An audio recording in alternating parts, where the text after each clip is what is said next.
అందరికీ నమస్కారం.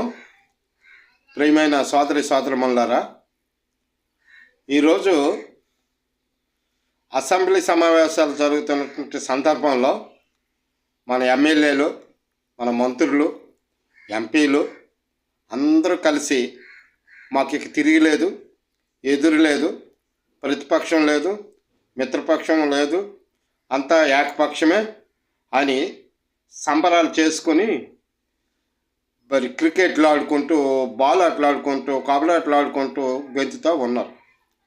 ఇది చాలామంది ప్రజలు అడిగారు, ఏంటబ్బా మన మంత్రులు, మన ఎమ్మెల్యేలు అందరూ కూడా అసెంబ్లీలో ప్రజా సమస్యలపై చర్చలు గట్టు జరుపుకున్నా, ప్రజా సమస్యలపై మాట్లాడుకున్నా, నియోజకవర్గ సమస్యలపై మాట్లాడుకున్నా, వాళ్ళు ఇచ్చినటువంటి ఎన్నికల ముందు ఇచ్చినటువంటి 6 సూపర్ 6 ప్యాకేజీల కోసం కనీసం ఒక మాట కూడా మాట్లాడుకున్నా, అందరూ కలిసి బాల్ ఆటలాడుకుంటారేంటి, మరి నిరుద్యోగ సమస్య నిర్మూలన చేస్తానన్నారు, దానికోసం మాట్లాడుకున్నా, మరి నిరుద్యోగ వృత్తి 3,000 రూపాయల నెలకి ఉద్యోగం కల్పించకపోతే ఇస్తానన్నట్టు 3 రూపాయలు కూడా ఇవ్వలేదు, దానికోసం మాట్లాడుకోకుండా ఇది ప్రజలు అడుగుతున్నారు. అలాగా ప్రజల్లో అభిప్రాయం ఉంది.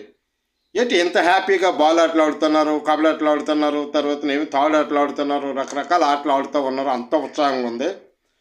అంటే ఇవన్నిటిని కూడా ప్రజలు తిరుగుబాటు చేసి అడగలేదు అని సంబరాలు చేసుకుంటూ ఉన్నారు. ఏవో సాకులు చెప్పి ఇలా మరిపించి మురిపించి మరిపించే వాళ్ళు ఉత్సాహం చూపిస్తూ ఉన్నారు అని చెప్పేసి ప్రజలందరూ కూడా గుసగుసలాడుతూ ఉన్నారు.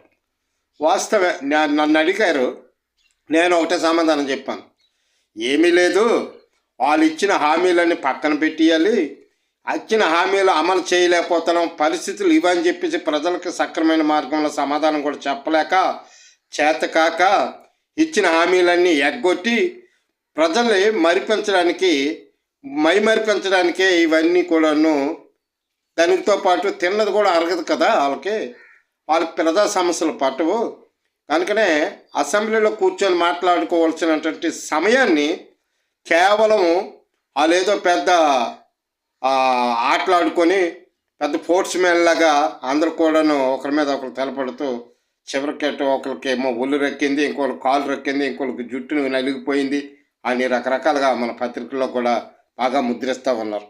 ఇది నిజమే. ఏం పోతుంది, మరి శాస్త్రం ఒకటి ఉందిరా, పాలికాపోలకి బట్టలు పోతే మానవతలకు బిడ్డలు పోతేనేమి అన్న సామెత ఉంది కదా. అలాగే మన సమస్యలు, మనకిచ్చినట్టు మాట, మనకిచ్చిన హామీలు ఏమైతే వాళ్ళకేమి, వాళ్ళు చక్కగా వాలీబాల్ ఆడుతారు, గుంజీలు తీస్తారు,